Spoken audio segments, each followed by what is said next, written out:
Home isn't just a place, it's a feeling. Whether you're at home, your business, or online, ADT helps keep you safe.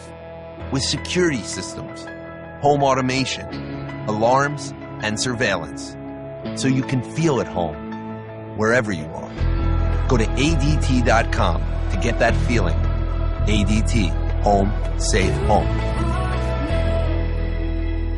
And happy Friday morning, everybody. Welcome in to another version of Mike.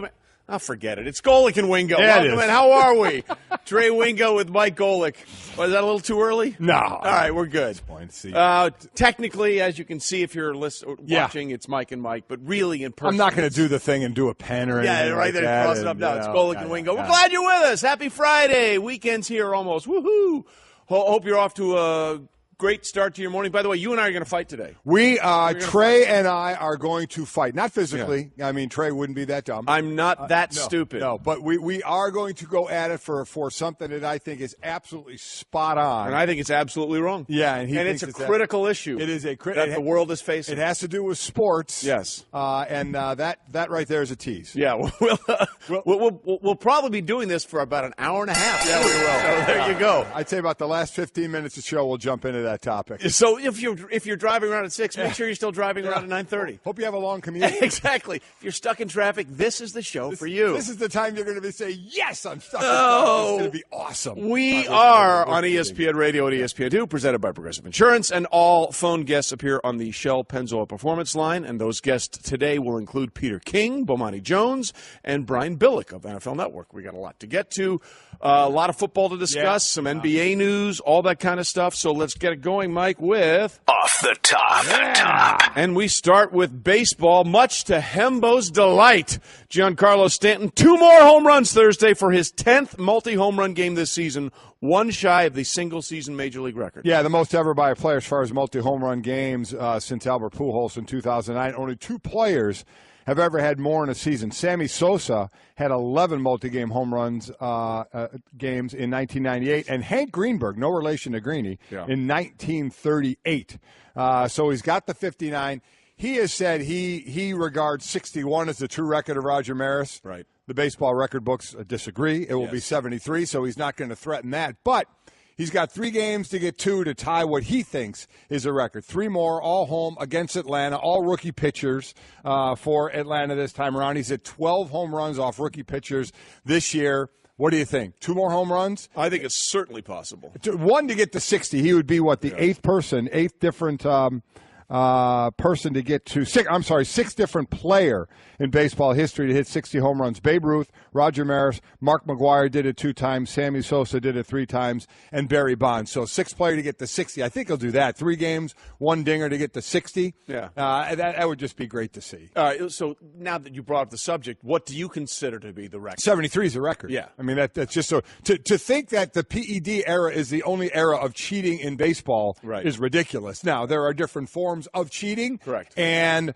some cheating can help you in more ways than others, but this cheating, the PED, happened to affect not only the greatest numbers in the sport of baseball, but maybe the best record numbers in any sport, because baseball is so associated with numbers. So you knew the single season, you knew the career home run, you knew all those records, and sometimes you don't feel that way anymore. And now with Bonds, what is it? With Bonds, you're not sure what it is, but you knew the 714s and the 755s and the 61. Right. Now it's like, now I want to see Aaron Judge has over 50, but he's not going to catch Stanton. If it would have been great if they were in the 50s and close to one another, would people get going as much as they did from McGwire and Sosa when they were having those Summer battles? of 98. Yeah, I don't think they will, but I'd like to see that. And whenever I hear the words, the names Sammy Sosa and Mark McGwire together, I think of 2 things. That great summer of 1998. Right. And then that horrendous clip of late Senator Ted Kennedy talk about politicians talk about sports and they just get it wrong. It's just you cringe. He talked about Sammy Sosa and Mike McGwire. Yeah. It's like, no.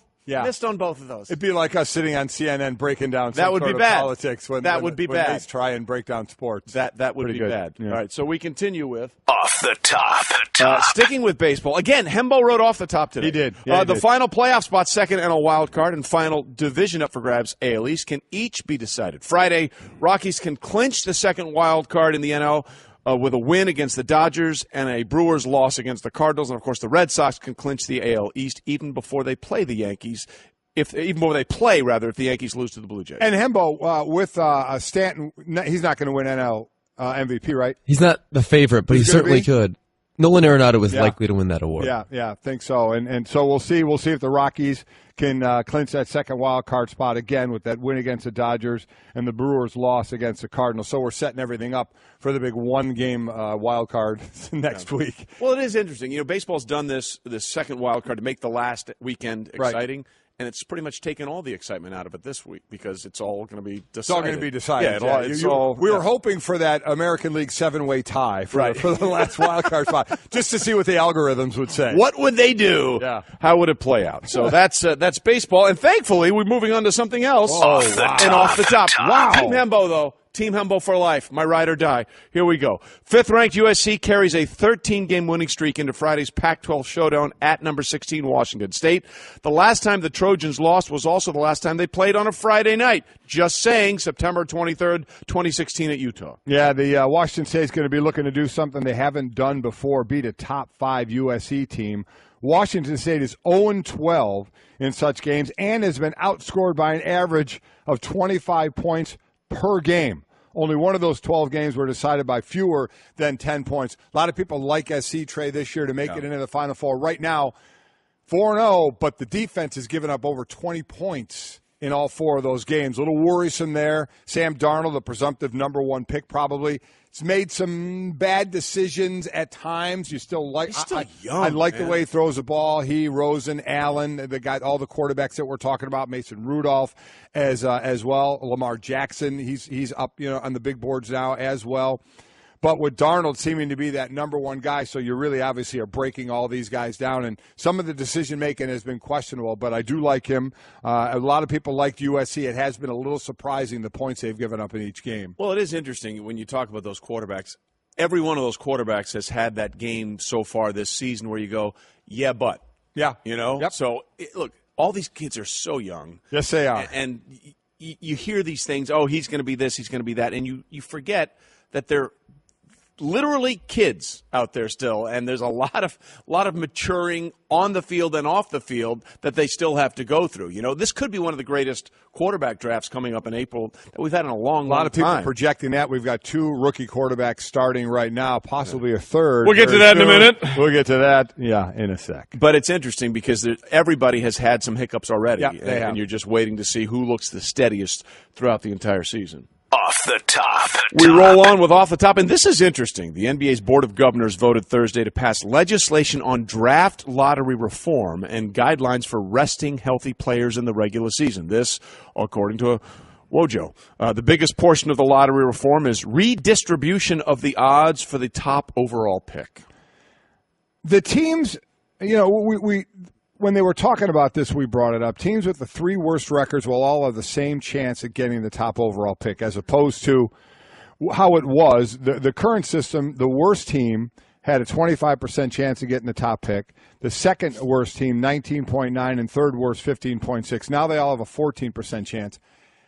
Is it really doing anything? I don't know. I mean, honestly, I don't know. I mean, this is that sounds really helping? It sounds good, but so now you don't have to worry about tanking to be the absolute worst, but now just make sure you're in the bottom 5, bottom three, just get there and tank to that.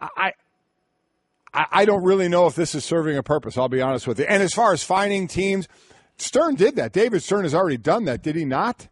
He has done that before to teams. You're talking about if you're resting players on big TV nights that aren't injured. That I guess now it's in writing. I don't know if it wasn't before. It was thought to be presumed to be in writing for the good of the NBA, changed, and all that. But as far as I don't really know if this has done a ton for the draft. Right now, it's just, okay, just don't tank to be the worst. Just tank to be one of the top 3 worst. So if you think about it, the unintended consequence here could be more tanking to get into the bottom get into the bottom three. If you can't get to one, be 2 or 3. If you're the 4th worst and you say, I don't have a shot to be the absolute worst, but you know what? I only have to drop one spot, and now I can have an even chance to get the number 1 pick. So I mean, look, I don't really think this has done anything, unless I'm missing something, which is not shocking if I would be. I was about to say, way to leave that one wide open for me. Mm-hmm. But look, you're right. There's no perfect way to do this. No. So you admire the effort, I guess, for trying to massage the system a little bit. But to what we just said, basically the way to get around this is now just be one of the top 3. Top 3? Or bottom 3. Bottom 3. Which is really the top 3. Yeah, exactly right. So the whole thing, we're through the looking glass. Up is down, left is right. That's the problem here. I'm so confused. Yeah, I just go back to Dave DeBuscher taking Patrick Ewing with the first lottery.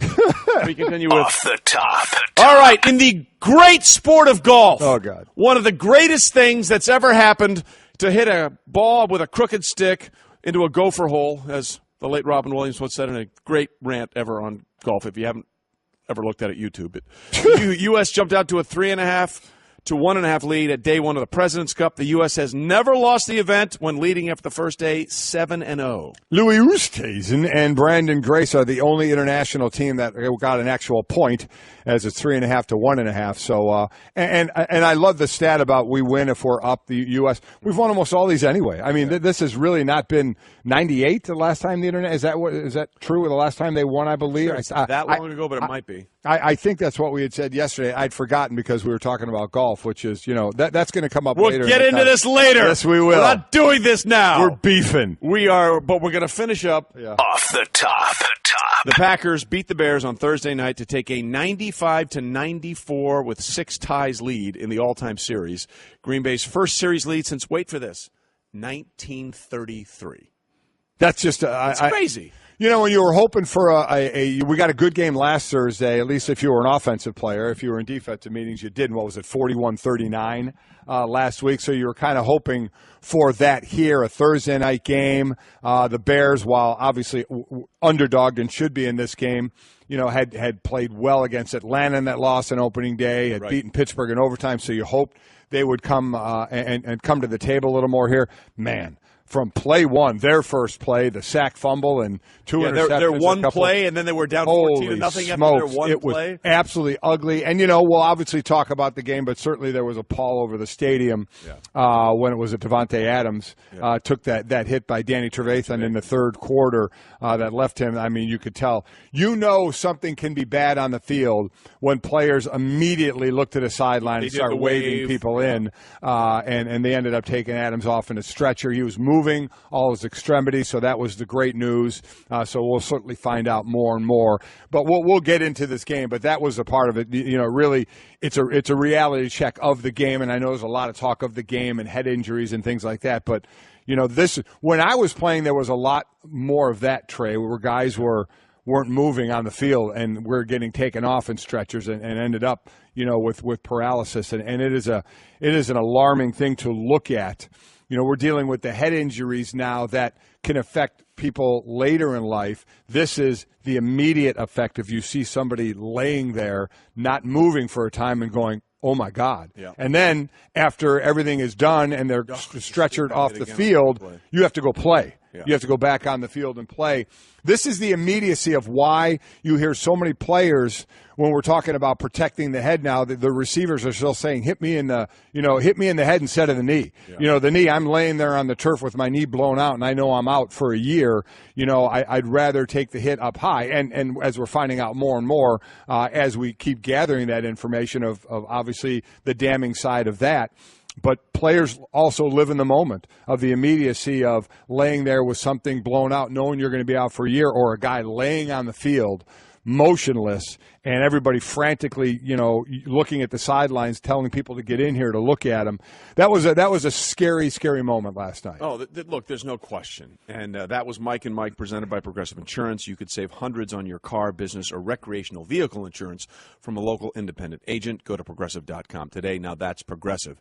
And, the NFL, Mike, is trying to be progressive. Yes. And legislating these kind of hits out of the game as much as they can. In fact, there was a new rule put in place this year where not only is that a 15-yard penalty, which it was in the game last night, that could have been an automatic ejection. Yes. Now, as a former player, and look, I think everybody understands to some degree the idea that, okay, things happen very quickly on a football field. And you see that hit in slow motion, and you're like, oh, my gosh, how did he do this?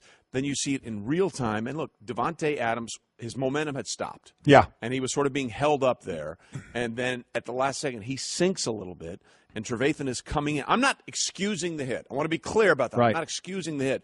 But I think people have a hard time understanding sometimes how quickly these things happen.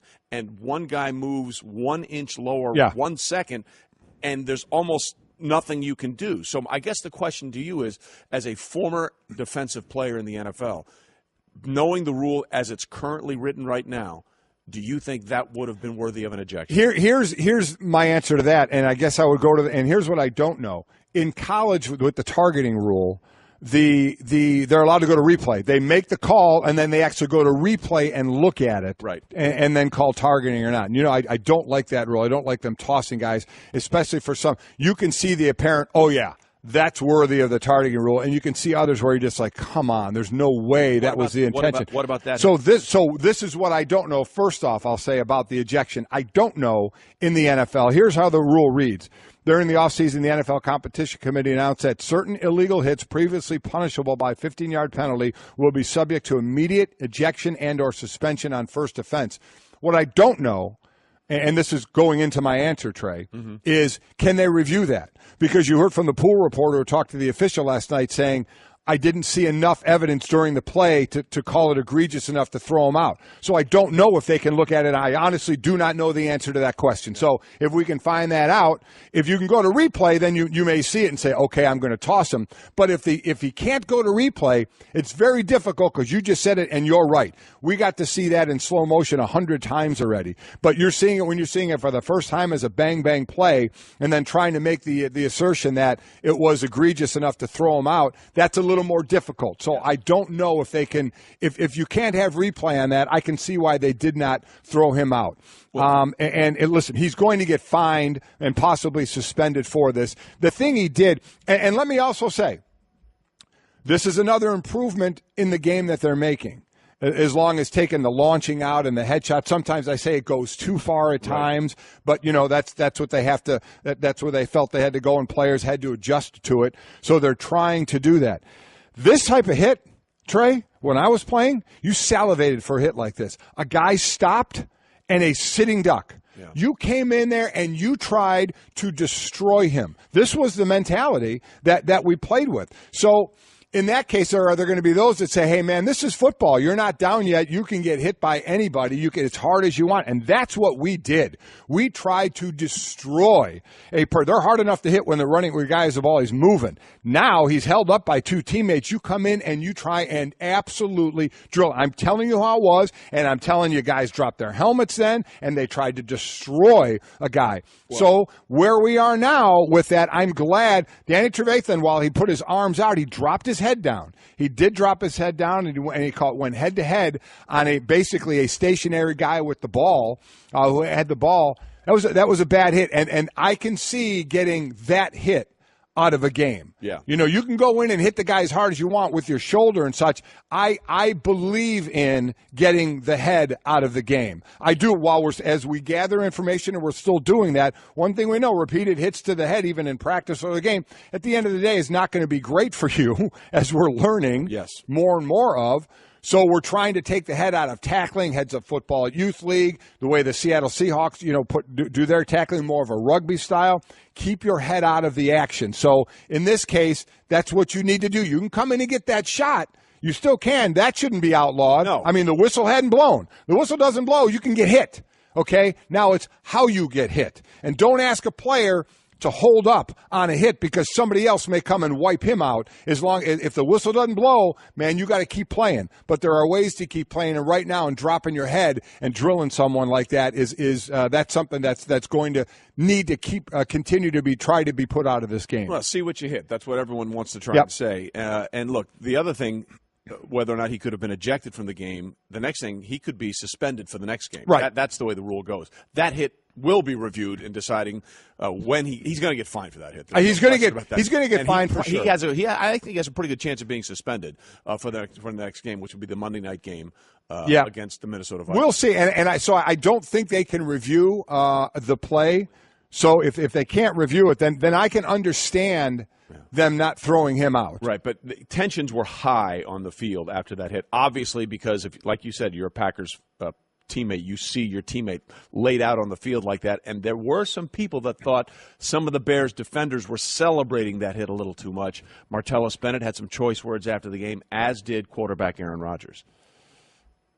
Aaron, after the hit on Davante, it looked like you, either took exception or you had something to say to some of the Bears players.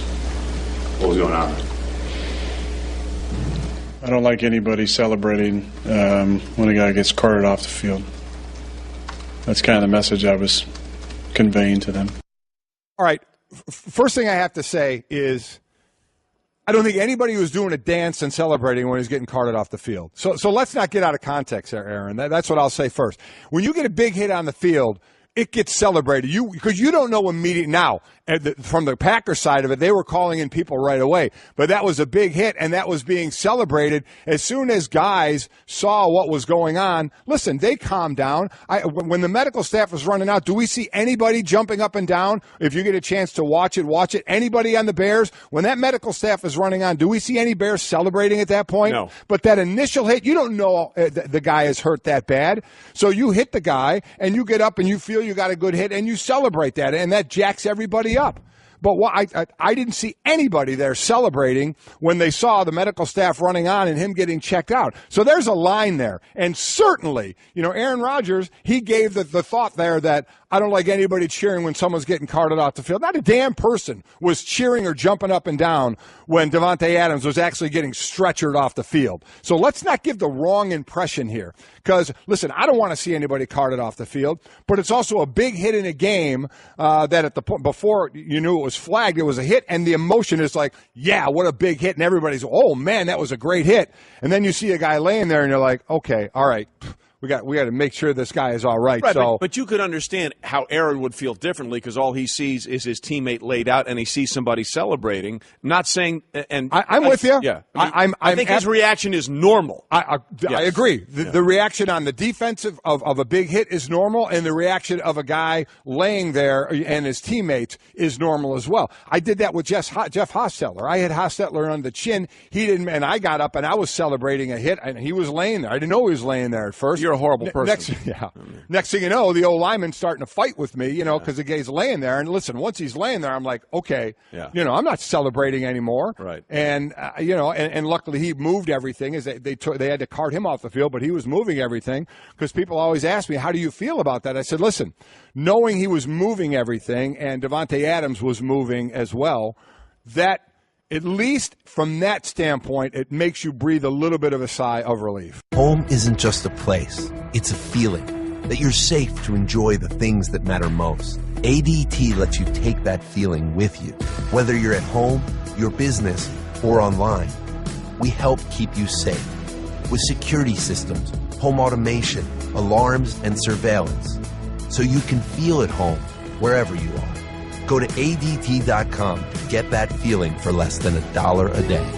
ADT. Home. Safe home.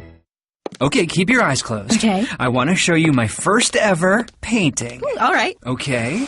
Open your eyes. Oh, that's a lot of colors and shapes. So be honest. What do you think? Well, I like how if you switch to Geico, you could save hundreds of dollars on car insurance. Oh, yeah, that's true. Yeah. Here, why don't I hold your paintbrush while you call them?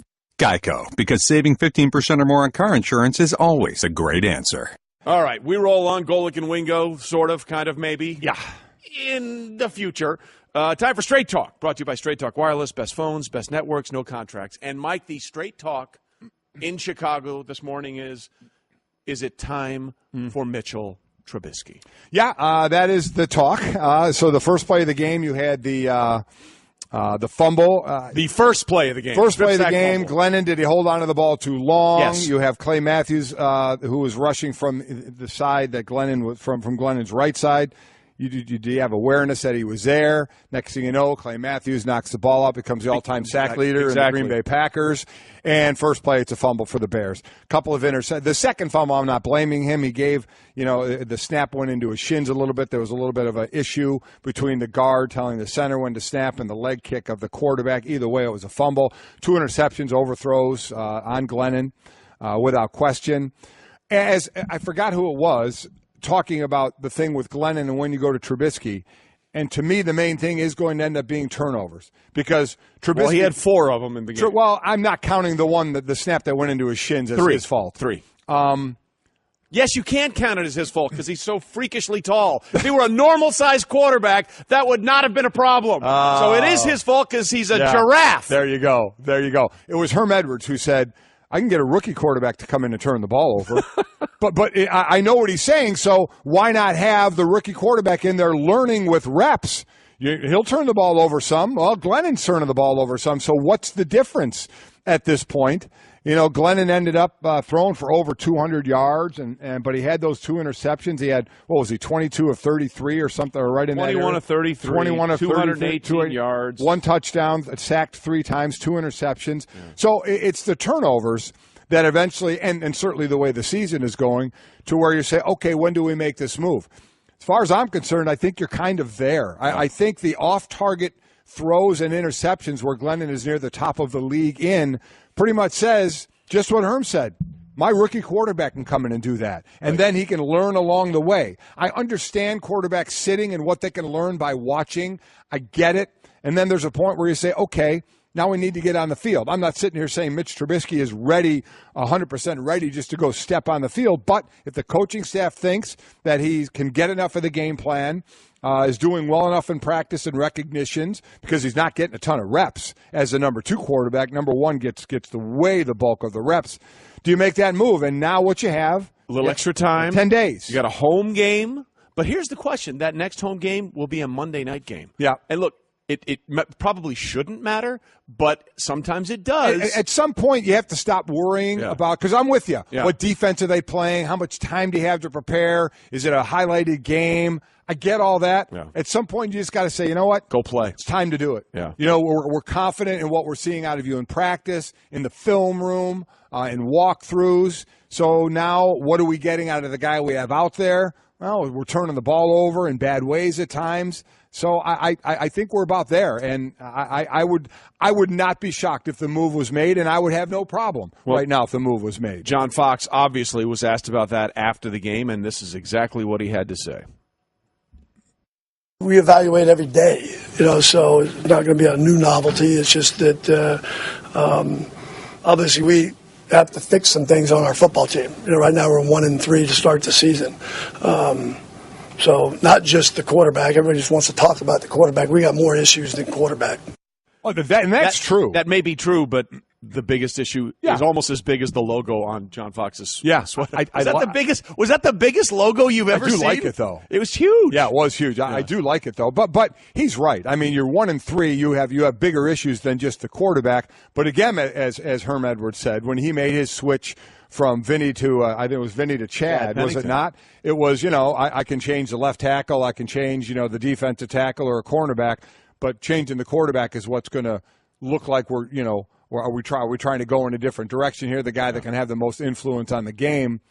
So I would have no problem if they went that move. Yeah. Would you? Do you think it's going to happen? I think it probably is. Yeah. Look, I mean, because of the way that played out on a nationally televised game, it's going to be hard to say, to what Herm has said and what you said, how could it be worse? Yeah. How could it? And it might be. It might be. It's certainly possible. Yes, but if you're a fan of the Bears, and their reactions on Twitter last night were hilarious. Yeah. They were very good. You are saying to yourself, what else do we need to see? Because you have a good running game. Jordan Howard and that kid Tariq Cohen, you like them a lot. You believe your defense can keep you in games a few times like they did against the Pittsburgh Steelers the previous week. And in Atlanta, they had a chance to win that one. Down the stretch, they had the Killer Bees in control pretty much. And you're right. They had a couple of drops in that game against Atlanta week 1. So if you've seen these other things and you traded up for a reason. Remember, they went all the way up to 2. to get this guy, Mitchell Trubisky. It does seem like it's the right time. Mike and Mike, nay, Golic and Wingo, presented by Progressive, and all phone guests appear on the Shell Pennzoil Performance Line. We're presented by Progressive Insurance. And again, tweet us at 1-800-Flowers.com Twitter feed. We'll get to those in a minute. But it certainly seems like this would be, if it's not the actual bye week, then putting him in during this mini bye when there's still a chance to see maybe if he could turn the tide for the season, right? Yeah, I would think that. And at this point, I think it all depends on where you are with him.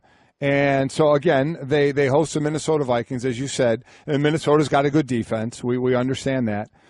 But I do believe it is on where do you think Mitch is. All right, we kind of knew Glennon before he got to the Bears, right? But you were willing to see how well he was going to do. We knew he was a bridge. It's just how long and stable was the bridge, correct? Glennon is a very long bridge. I think we've established that. He might be the longest bridge in the NFL. Unfortunately, the stability of the bridge isn't showing very well Swaying right now. A little in the breeze. It is. So, but it has to be. It can't be, well, Glennon's not playing well enough and turning the ball over, and as Herm said, I can get a rookie to turn the ball over. It has to be, is Mitch Trubisky at a position where if we put him out on the field, he's not going to be a deer in headlights? Is he going to fully grasp this isn't preseason anymore? You know, this is a regular season. There is definitely another step up. They're not vanilla defenses that you look at. There'll be more intricate defenses that you're going to be looking at. Is he ready for that? And if John Fox and their staff can say, and Minnesota, as you said, is a very good defense. But if you can say, you know what, he's shown us everything we need to see, except what you can do in a game because he hasn't been in a game, then I think it's time you go ahead and make that switch. Yeah, it is interesting. By the way, he's 27th in total QBR out of the 33, 32. Okay, there's some because sometimes you get some other ones that are qualified of the 32 quarterbacks there. So you're not getting the production you would like to have gotten. By the way, I've got this mental image in my head now.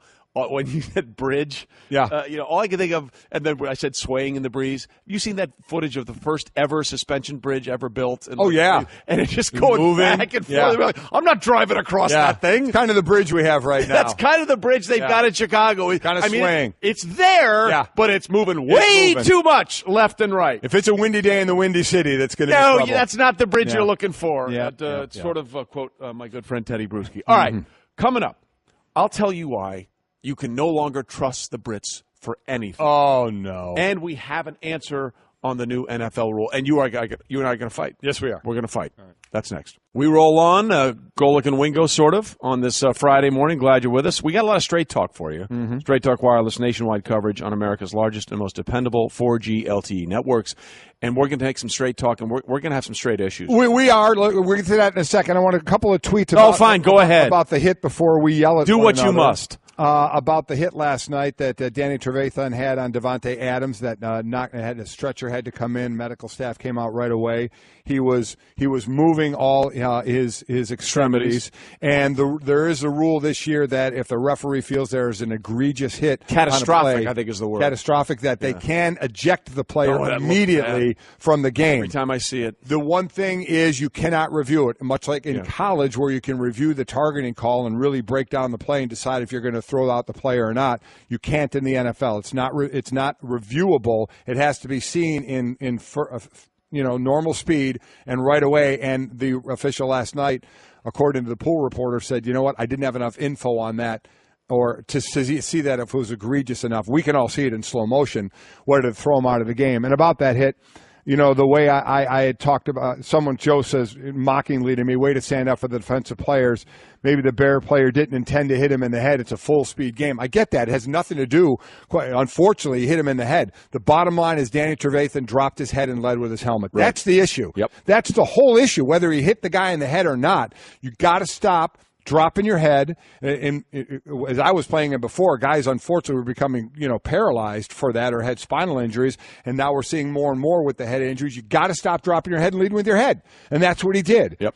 And then maybe one of the weirdest tweets of all time, Greg said, "The ball becoming dead ends the play, not the whistle being blown." No, actually, the exact opposite. Greg, I'm not sure what game you're watching Yeah. or what you think players are doing out there, but you play to the whistle. Oh, by the way, that's what you play to. You know what? You know what calls the ball dead? What's that? The whistle. The whistle. Yeah. The whistle calls the ball ends dead. The play. Yeah. You can play up to the whistle. Or at some points in some teams, the echo of the whistle. Is Yeah, that well, you want there to coach you to the go. echo of the whistle? One last tweet on this, and then we'll get to our fight. O.H. Bucknut says, Vontaze Burfict, and I probably don't know if I can even say that on the air. Vontaze Burfict was suspended 3 games for a clean hit. This was dirty. Now, it was a hit that was not penalized in Vontaze Burfict's game. But that's a fair point. I mean, if that's going to be the level for a 3-game suspension, that seems like it might be the parameters for what may be coming for Trey. I have a and listen, if again, we keep talking about, are they serious about player safety and getting the helmet out of the game? Then you wonder where this will go. Will it lead to a suspension? You want players to stop dropping their heads and leading with their helmets. Yeah. And Trevathan, it's what he did last night. No question. It's what he did, and that's something that needs to be stopped. Okay, you and I this is going to be throughout the show now. We're starting it now. Yep. We're going to fight throughout the morning. Yes, we are. It's really not the way I wanted to start my Friday. It's okay. But I blame the truth? Brits. No, I blame the Brits. Whatever. They've taken a Brexit from their senses. Okay. Is exactly what's happened here. What was it? The Daily Mail? Is that what it is? The Daily Mail polled 2,000. 2,000 people. 2,000 is way too small. All right. For a list like I was this. going to say, it's not a bad sample They size. came up with the 30 most boring games in the world. 30 most boring games. Yeah, and first of all, you can make an issue whether or not it's a game or a sport. Right. But some of the things that were on here were things that we didn't know, like netball. Netball is on netball? there. Netball is in the 20s as far as most boring. It's like basketball light, right? It's basketball like without the backboard. Yeah. It's like a pole with a net on it, Yeah. and you can't have the ball for more than 3 seconds before you have to pass Didn't know it existed. They have something called draughts. No, it's called drafts. Oh, it is called drafts? It's actually drafts. It's DRAUGHTS. I like draughts. Which is, let's go with Checkers. draughts. It's checkers. Okay. It's exactly Pretty what it is. boring. Checkers. It was, 2, 4, 6, 8, 10, Yeah. 11th on the list. 10-pin bowling. 10-pin bowling is on there. Tennis is on the list. Tennis is on the list. Soccer is Ultimate on the list. Frisbee. Yeah. American football. American football is about halfway down. I think they were 16th. But Mike at the top of the Show list. jumping is on the list. Dressage is on the list. Snooker. All these are on the list, but they aren't number one. Yeah. The number one most boring game in the world, according to this poll, and I think correctly so, is golf. Sacrilege. Golf. Sacrilege. Is the most boring sport, according to these 2,000 people. Well, first of all, they're calling it a game, not a sport. Game, sorry. So your passion for that was just undercut by your words. Whatever. However, this is abhorrent. This is why the Brits have lost their senses. They are the holders of the oldest championship in the world. The Open Championship. Young Tom Morris, old Tom Morris, the championship belt, the claret jug. It's the greatest. It's the drama we saw at the British Open this year when Jordan Spieth went 4 under through 3 holes to come back after that bogey. And now you guys are telling me this is the most boring game in the world? Sacrilege. It's ridiculous. Most boring game. Not even close. From 10 on down. We'll get into some of the other sports. Not even close. 10 on down. 10 is listed here as football, but it's soccer because American football is later. So soccer, bowls. I don't know what bowls is. We're going to have to look that one up. B-O. What's the difference between bowls and 10-pin bowling? I don't know. Bowls. Then number 8 is darts. 7. Would you rather watch a darts tournament than a golf tournament? Darts, by far. You're lying right now. Fishing. You are absolutely. And I love fish. Don't even get it started me about fishing. I love fishing. No. Fishing is just a chance to pee in the water. That's all it is. You're Good sitting point. there having a beer and peeing in the water. Dressage. That's horse jumping. Yes, snooker. Type of pool. Type of billiards. You would watch people. Love billiards. You would watch people play snooker as opposed to watch. Yes, I would. Chess is number 4. You're crazy. Bridge is number 3. This is insane. Cricket is number 2. And world, number 1 by a long shot the is world golf. is off its rocker. This is insane. We must stop this. Boring.